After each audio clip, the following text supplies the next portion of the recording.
Selamat malam Aumania. Jumpa lagi di Midnight Live, acara yang tayangnya jelas dan transparan. Beda sama Pungli, oknumnya nggak jelas tapi selalu ada. Cari kerja, urus surat, urus jalan, urus hidup, semua bayar. Anda bayar urusan lancar. Kalau penonton, saya kerja, Anda ketawa. Anda ketawa, saya waspada. Sama aja dong, saya juga. Ya udah langsung aja kita mulai, inilah Midnight Live.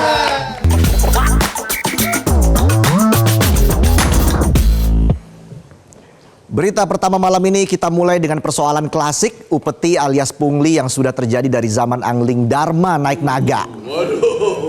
Nggak bayar nggak terbang. Akhirnya sampai sekarang naganya nggak terbang. Yang ada buah naga. Jadi urusan pungli di negara ini sudah jadi tradisi. Mulai dari urus surat sampai urusan mau lewat harus kasih setoran. Kalau nggak setor ya nggak jalan. Nah, masalah pungli inilah yang setiap hari dialami sama sopir truk dan usaha logistik. Muatannya banyak, resikonya nyawa punglinya di mana-mana. Kalau penonton, kerjanya banyak, gajinya dipas-pasin. Cicilannya banyak soalnya. Jadi menurut Menteri Koordinator Bidang Infrastruktur dan Pembangunan Kewilayahan Agus Harimurti Yudhoyono atau AHY, setiap truk itu harus keluar duit 100 sampai 150 juta rupiah per tahun buat pungli. 150 juta per tahun artinya 410 ribu rupiah per hari cuma buat pungli doang. Ngomongnya buat ngopi dikasih kopi sasetan gak dikasih jalan. Giliran disodorin duit cepean langsung kasih senyuman. Nah ini nih yang bikin pelaku usaha akhirnya nekat, sekali jalan isi banyak. Biar untung tetap ada walau dipungutin di jalan. Jadi di jalan akhirnya banyak truk odol, over dimension overload. Kalau di kantor juga banyak odol, karyawan odol. Karyawan odol, otak digeber, overtime lanjut. Penonton banget. Balik lagi soal pungli, kata AHY, kalau pungli bisa dihapus, biaya transportasi pasti turun. Cuma pertanyaannya, kapan pungli bisa dihapus? Dari zaman Mak Lampir glowing sampai sekarang malu-malu kucing.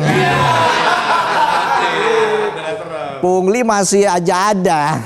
Masih ada aja. Bisa aja pungli.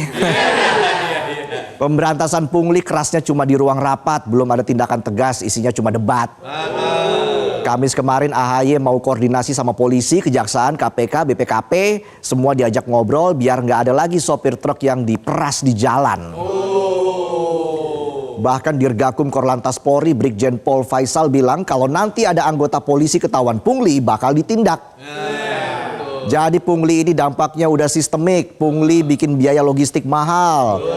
Buat tutup kerugian truk dipaksa odol.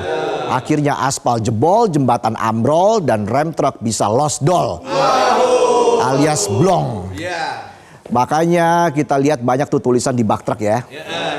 Ada yang nulis berangkat pagi pulang gak bisa janji. Ada juga tulisan gak masalah muatanku berat asal cintamu awet sampai akhirat. Bisa aja knalpot racing.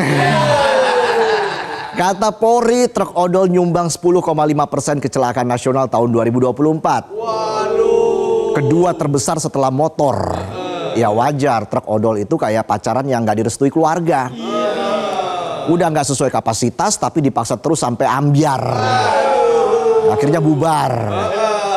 Makanya sekarang pemerintah mau bikin perpres penguatan logistik nasional biar zero odol bisa terwujud. Isinya ada 9 rencana aksi berdasarkan 3 aspek utama.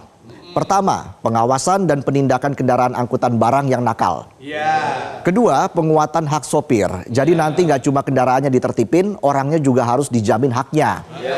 Upah layak, jaminan sosial, waktu kerja nggak berlebihan. Kayak penonton. Ketiga, deregulasi dan sinkronisasi peraturan biar aturannya nggak tabrakan.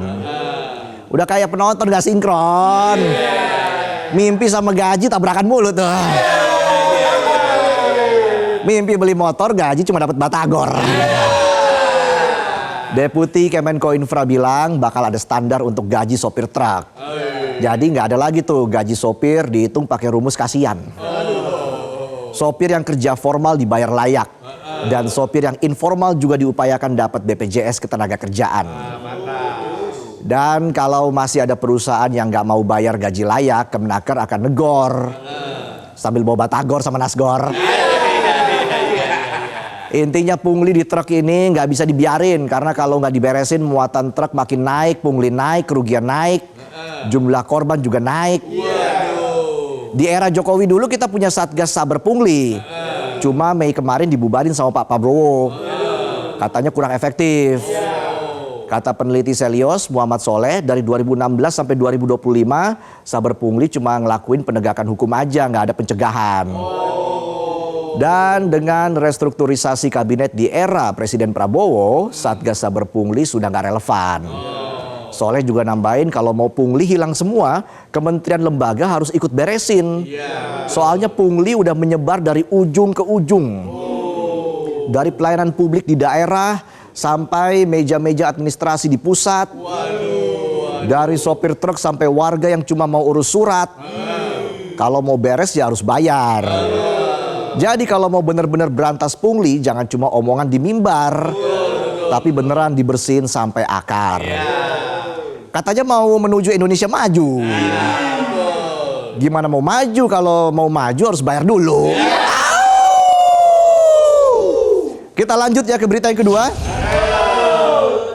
Kalau tadi pungli yang bikin logistik mahal, kita geser ke pungli di lingkungan rekrutmen pekerja yang belakangan ini viral. Waduh, ada lagi punglinya.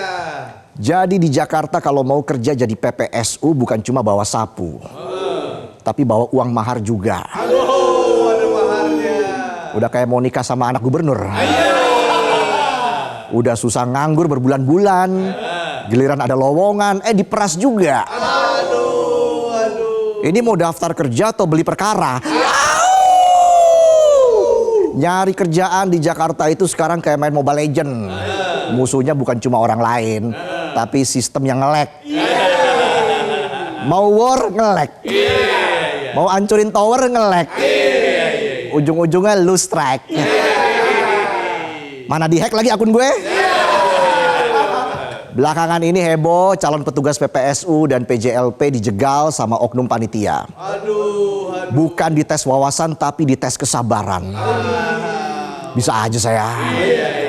Come on, orang cari kerja itu bukan iseng tapi nyari nafkah. Belum masuk kerja malah udah dimintain biaya. Ini mau masuk kerja apa masuk judol? Depo dulu baru muter slot. Scatter tuh. Jadinya boncos. Kata Wakil Gubernur Rano Karno, udah nggak bisa ditutupi nih pungli, harus diberantas. Rano Karno bilang dari zaman kampanye udah diwanti-wanti jangan ada pungli. Tapi namanya juga oknum. Ya mirip-mirip sama penonton. Udah dikasih tahu jangan datang telat. Masih aja mabar ngopi. Padahal 2 menit lagi kita mulai. Di Midnight Live. UIA, UIU, EO. Dan jangan dikira jadi petugas PPSU itu kerjanya nyaman. Mereka lebih sering nyapu jalan daripada jalan-jalan.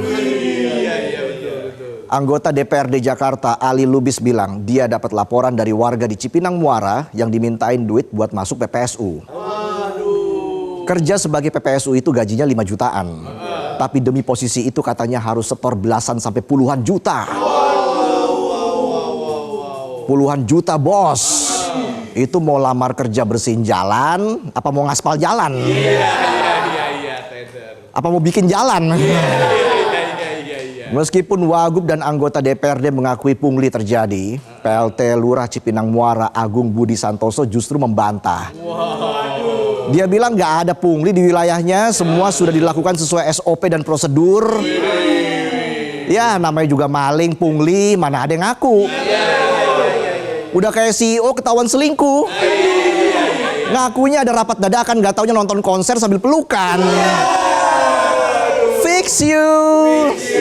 Viral kan hari ini. CEO Astronomer nonton konser Coldplay bareng selingkuhannya. Jadi gibah saya. Bisa aja saya. Kita balik lagi aja deh ya. Pengamat publik Trubus Radiansyah bilang pungli ini bukan kasus sendiri-sendiri, tapi udah sistematis, perlu ada investigasi. Jangan cuma jadi bahan rapat, rapatnya bubar, punglinya masih lancar. Dan yang ketahuan pungli jangan cuma diomelin, tapi langsung dipecat-pecatin aja. Jangan kayak bucin udah tahu gebetan ribet, tukang selingkuh, masih aja nggak berani mutusin. Cuma berani update story pakai tulisan, nggak perlu nunggu balon hijau meletus, hatiku sudah kacau. Pengamat dari UI Roy Valian Salomo juga bilang, biar nggak ada lagi pungli buat sistem rekrutmen online alias digital tanpa ketemu orang. Yakin Pak Roy, tikus-tikus pungli ini pinter loh. Orangnya memang nggak ketemu, punglinya bisa aja digital. Mau daftar PPSU scan kris dulu ya. Perhatian, 50.000 sudah diterima. Terima kasih. Biasanya gitu suaranya tuh. Habis scan kris kan ada suaranya tuh. Ya. Bisa aja saya. Sosiolog UNAS Nia Elvina juga bilang ini gagal total. Sistem merit udah ambiar. Ibaratnya anak yang berprestasi dipinggirin, yang punya koneksi dan dana berlebih diprioritasin. Dejavu saya. Nia juga bilang budaya patron klien masih kuat. Pemimpin salah, bawahan niru. Jadi kalau mau memberantas pungli, jangan cuma dibahas, harus ada tindakan tegas. Di feed Instagram kelihatan galak, tapi di lapangan ikut malak. Uye. Ingat Jakarta masih ibu kota. Masa sih ibu nyontoin yang nggak bener? Kalau emang serius mau bersihin pungli, jangan cuma jalan yang disapu. Tapi pelaku pungli dibiarin semakin gak tau malu. Dan itulah tadi sajian kami di Midnight Live. Kami akan hadir dengan sejumlah informasi lain di segmen berikutnya. Jadi jangan kemana-mana, tetaplah di Midnight Live.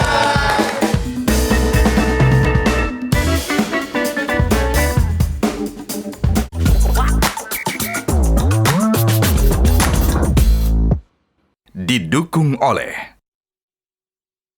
jelajahi cara baru mendapatkan informasi. Download Metro TV Extend sekarang.